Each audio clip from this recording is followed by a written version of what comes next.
Morning. I really want to test the strength of my foundation here. Whoops.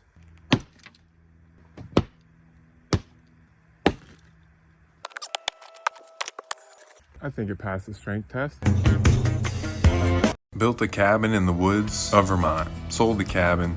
Moved across country to South Dakota. Found a new piece of land.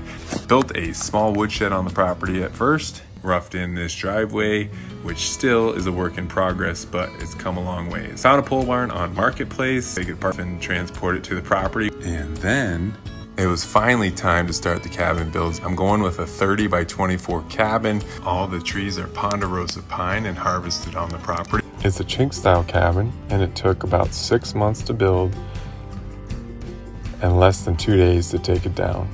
And that leads us to where we are now. Thank you for watching.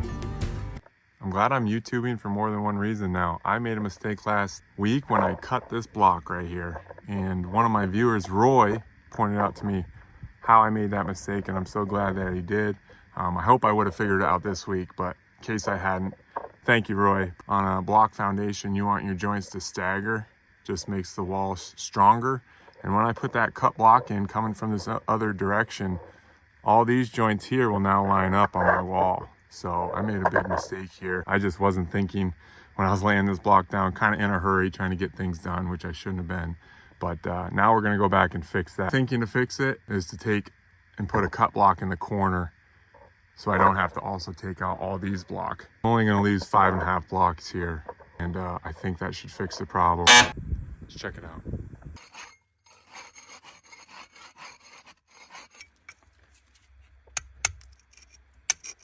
There we go, got it all cleaned up. Wasn't too bad. That mortar's probably only half or a third of the strength of the concrete, so I ground it down pretty good, swept it out of there. This is really what I think hold the mortar and the blocks together, is these little channels, so I made sure those are cleaned out, and I think we're ready to lay block back down. Fresh off our vacation in Wyoming, it was a great trip. Wyoming's such a beautiful place, and it was great seeing family and just kind of relaxing. We did a lot of fun things there. And I got these new sunglasses. I think they're a little feminine, but my wife and sister said they liked them, so I was outnumbered. Have you ever been to Wyoming? Oh man, it's beautiful. Oh boy. Well, I knew Roy, when I was talking earlier, was like, nope, can't do it like that. But it's kind of like a puzzle, man. I'm figuring that out. I can't put a quarter block there, because then this wall's also gonna have joints that line up. So, got a sledgehammer again. 7 more blocks gotta come out. Perfection over progress, progress over perfection. I don't know.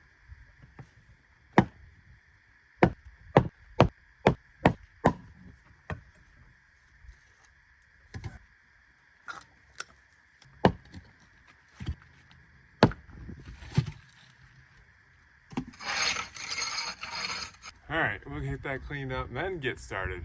I had a few comments on this sweatshirt. It's one of my favorites. Keep wearing it till it falls off.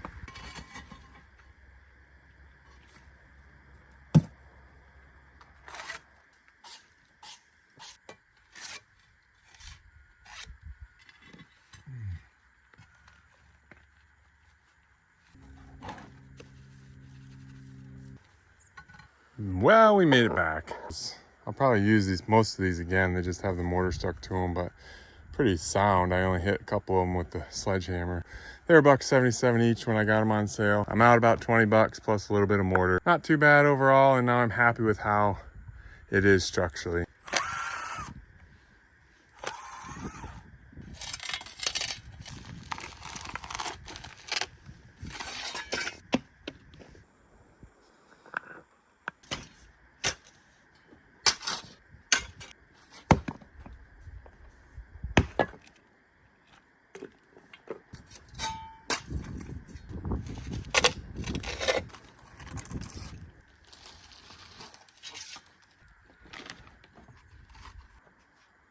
See, there's a little rough finish right here, so I just got to grind that down with the grinder. Cut those lip downs that aren't very flush, and I realized I should have told you all this before I put this mask on.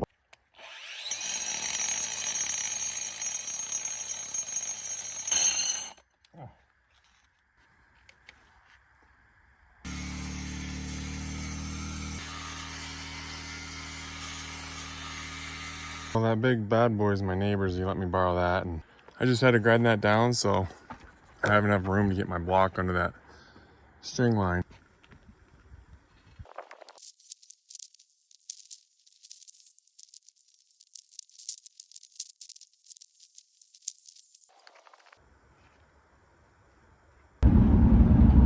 I should probably clean my windshield, but boy, that's a pretty sunrise. Here it is. The final pallet. It's finally gonna rain. It's finally gonna rain tomorrow. It's first time in over a month. So I don't want these sitting out here.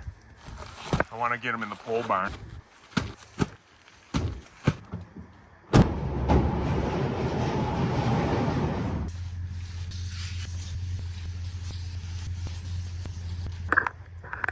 Quick cat update. Mom doesn't even come back anymore. She's left us for good. She was a mean girl. Probably not a good sign for that tree. Looks a little scraggly.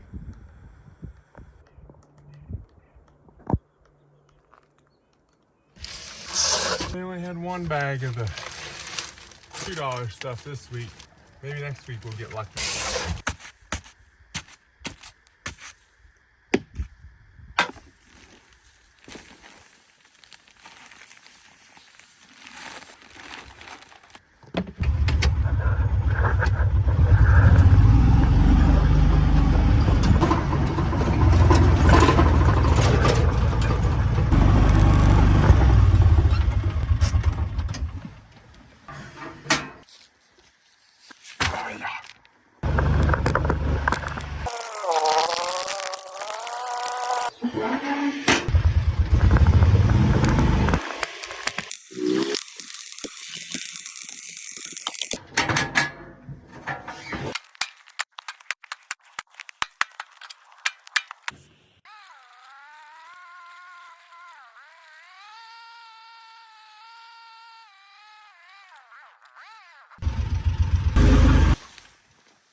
Whoa, now that looks a bit different.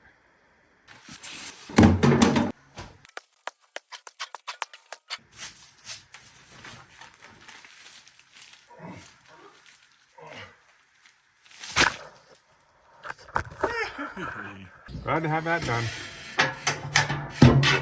I need to finish round one. That's the only spot I have left. Only 2 more rebar to work around. And with my luck, I'm sure I'm gonna have to work around both of them. Once I get this first round, I think it should go faster on the second round. One more thing before I start. When I ground this down, I really liked how that concrete looks. Just kind of a cool finished surface. So I was thinking that's possibly the final finished surface in some of my basement. If I grind it down a little bit and expose those aggregates, I think it's really cool looking. So I think I'll try it a little bit on my footers and just see how it looks. Here, because I finished troweled it, my bigger aggregates are further down into the slab, and I used that other pad that made it nice and smooth on the other side. But this is decent. I mean, you put some sort of sealer on there, and I think it's kind of cool. We'll see what my wife thinks. Long ways to go before we pick out flooring, but just an idea. Oh, just as I figured, gotta cut both of them. Both of them are right up on the webbing, so I just use a marker down there and mark where I need to cut it out a little bit, and then it'll slide in. It's not off by much. My percentages block-wise, man, this cap sure is a lot bigger than the webbing, but every time I'm hitting, at least I'm staying consistent. I'm hitting these webs on this whole wall.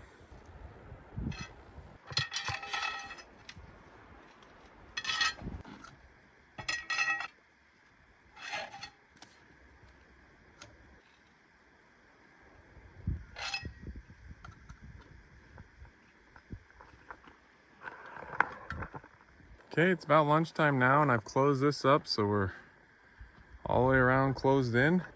I got my string line set. I decided to start on this back wall, try to get some momentum, and see how we do.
There she goes. My wife and son were here a second time today. Now that she drives all the way up to the site, probably gonna see her more often. Just seeing how she navigates the driveway. Looking pretty good. But, well, we're working our way around. Today's just perfect. The sun's kind of shady sometimes, so that keeps my mortar wetter and just makes everything easier. So, and I'm getting a little faster. As you can see, the back wall finished too high. And we're starting down that far edge now. It's hard to see, but there's a tiny bit of rain on my windshield, so that's the first time. I think it rained a little bit last night. I don't think we got much, so it doesn't look too wet around here. But at least a little tiny sprinkle coming down. So, and it's high of like 45 today, which is 40 degrees cooler than 2 days ago. So it's kind of a wild swing. Winter will be coming at some point, so it's really got me thinking that I need to keep moving. I talked to a mason who's been doing this in South Dakota for a long time, and he said unless at night it gets below 28, I should still be good with my mortar, and even then you can use heating blankets and things like that. So we'll monitor the next few weeks. It looks like it's going to jump back up to the 70s again next week, so that's good for me, but we'll work through a cold one today. All right, here we go.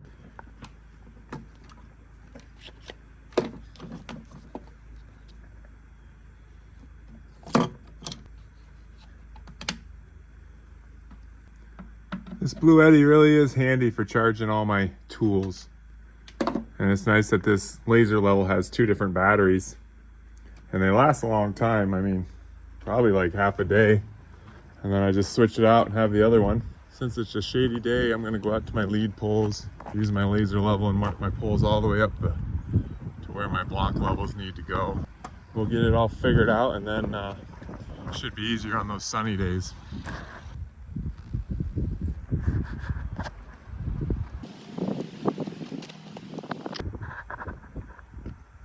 Don't worry about those little marks, those are screw ups. Also, this laser level has got a little magnet strip on the back of this holder, so just flip it off the pole, stick it on, and then adjust your height to your line that you're looking to use pretty easily. For some reason, I'm a little high on this block corner, so I'm going to take my lines off from this corner and I'll have to work my mortar so it evens out as we continue along here.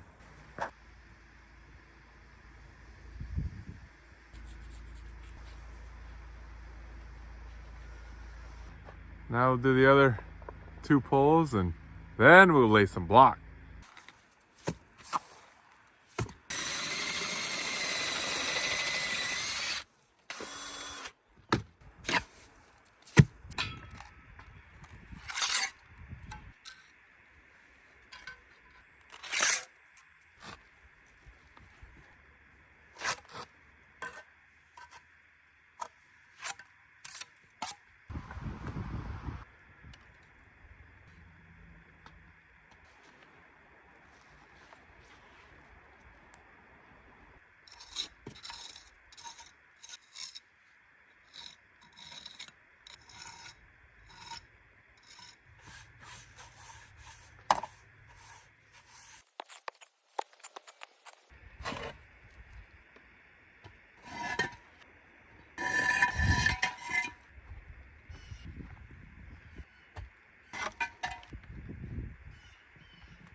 Originally I thought there was like 1 corner block in each row in the stack, but it seems to be 2, so it seems like way too many for my wall. I guess if anybody knows, can I just put a corner block on a straight length? I must be able to. Doesn't seem like the bond would be as good because it doesn't have those little, doesn't have these little grooves, these little channels that I thought the concrete adhered better to. See the end block, no channels. These wall blocks have the channels, but I have so many end blocks. So any masons watching, can I just use these in my straight wall? Otherwise I'm gonna have a lot left over.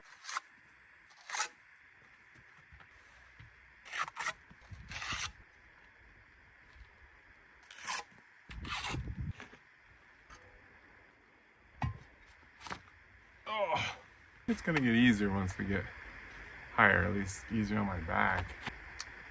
We got a little faster today. Quitting time here on a Friday. Organize my stuff and call it a week. Here's the corner I just did. And I got all that done. All the way down here. And then 7 or 8 of those blocked too. So must have been a little over half of the whole level. I am seeing an issue though that I hadn't really thought of, is this wall is going to 4 feet over here. And then halfway up the cabin, it's gonna go to 8. But right here is where all my blocks are gonna come in. But now, if I go any higher, it's gonna be hard to get in here. So, yeah, I don't know. I could backfill this now too, actually. This is all gonna be backfilled and then level. But I have to move a lot of logs. I might have to move a lot of logs and then this pile so I can bring my block down and walk in easier. I guess it's a good problem to have. So my buddy asked what these caps were on the rebar. Actually, he said his girlfriend asked, but I think they both wanted to know. So they're just a safety cap for the rebar in case you would ever fall on that. It wouldn't impale you, because I guess it's been known to happen. So you put that on there and then it makes it a lot safer.